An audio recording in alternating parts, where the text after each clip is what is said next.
আসসালামু আলাইকুম। আশা করছি সবাই ভালো আছেন। আজকে আমি শেয়ার করব বেসন দিয়ে কিভাবে করে রুটি বানানো যায়। আমি সেই পুরো রেসিপিটাই শেয়ার করব। চলুন তাহলে শুরু করা যাক। প্রথমে এখানে আমি ১ কাপ পরিমাণ ময়দা নিয়ে নিয়েছি। এরপর এখানে আমি বেসন নিয়ে নিয়েছি। বেসনের পরিমাণটা ২ কাপ পরিমাণ বেসন নিয়ে নিয়েছি। এ পর্যায়ে ভালোভাবে আমি চেলে নিচ্ছি। বেসনের মধ্যে যেন ময়লা না থাকে সেদিকে একটু খেয়াল রাখতে হবে। এর জন্য আমি বেসনটাকে এভাবে করে চেলে নিচ্ছি। এবার ময়দা আর বেসন খুব ভালোভাবে মিশিয়ে নিচ্ছি। এই পর্যায়ে এখানে আমি পানি দিয়ে দিচ্ছি। পানির পরিমাণটা ১.৫ কাপ পরিমাণ পানি দিয়ে দিয়েছি। এভাবে মেপে ঠিক ১.৫ কাপ পরিমাণ পানি দিতে হবে। পানির মধ্যে সামান্য পরিমাণ লবণ দিয়ে দিব পরিমাণ মতো। এরপর আমি অ্যাড করে দিব এখানে ১ টেবিল চামচ তেল।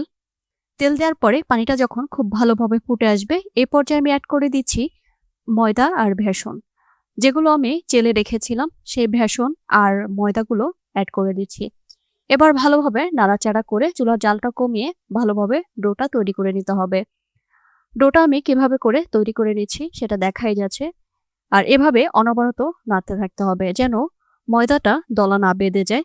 ততক্ষণ পর্যন্ত নাড়াচাড়া করে ঠিকভাবে ডোটা তৈরি করে নিতে হবে। দেখতেই পাচ্ছেন আমি কিভাবে করে নাড়াচাড়া করে ডোটা তৈরি করে নিয়েছি। আর এই আটার ডোটা কিন্তু একদম পারফেক্টলি হয়েছে, অনেক সুন্দর নরম হয়েছে। দেখাই যাচ্ছে কতটা সুন্দর নরম হয়েছে। এবার আমি রুটি বানানোর পিঁড়ির মধ্যে নিয়ে খুব ভালোভাবে লেচি তৈরি করে নিচ্ছি।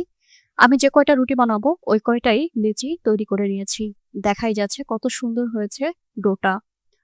এবার আমি খুব ভালোভাবে রুটিগুলো বেলে নিচ্ছি। আর রুটিগুলো কিন্তু অনেক সুন্দর গোল হয়েছে। এই যে গোল হয়েছে, তারপরে পাতলা হয়েছে। অনেক সুন্দর হয়েছে, কিন্তু চারিদিকে যে ফেটে যাওয়া সেটা কিন্তু যায়নি। সবগুলো রুটি একদম আটা রুটির মতো পারফেক্ট হয়েছে। এভাবে করে সবগুলো রুটি আমি বেলে নিয়েছি। এই পর্যায়ে আমি একে একে সবগুলো রুটি ভেজে নিব। আর এখানে রুটি ভাজার সময় এখানে ঘি অথবা তেল ব্যবহার করা যেতে পারে, কিন্তু আমি এখানে তেল ঘি কোনোটাই ব্যবহার করিনি। ঘি এবং তেল ছাড়া খুব সুন্দর রুটিগুলো হয়েছে আর খুব সুন্দর প্রত্যেকটা রুটি ফুলেছে। এই যে দেখাই যাচ্ছে কত সুন্দর হয়েছে রুটিগুলো। বেসনে রয়েছে প্রচুর প্রোটিন ও ফাইবার, যা শরীরকে শক্তি দেয় এবং দীর্ঘ সময় পেট ভরা রাখতে সাহায্য করে। সকালের নাস্তা কিংবা হালকা রাতের খাবারের জন্য এই রুটি একদম পারফেক্ট। খুব কম উপকরণে এবং কয়েকটি স্টেপে ঘরেই তৈরি করে নেওয়া যায় এই নরম তুলতুলে বেসনের রুটি।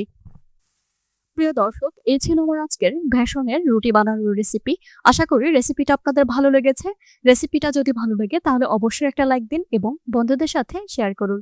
কমেন্টে জানাতে ভুলবেন না এই রেসিপিটা কেমন হয়েছে। পরবর্তী রেসিপিতে আবার দেখা হবে ইনশাল্লাহ। সবাই ভালো থাকবেন, সুস্থ থাকবেন। সবাইকে অসংখ্য ধন্যবাদ আমার ভিডিওটা দেখার জন্য। আল্লাহ হাফেজ।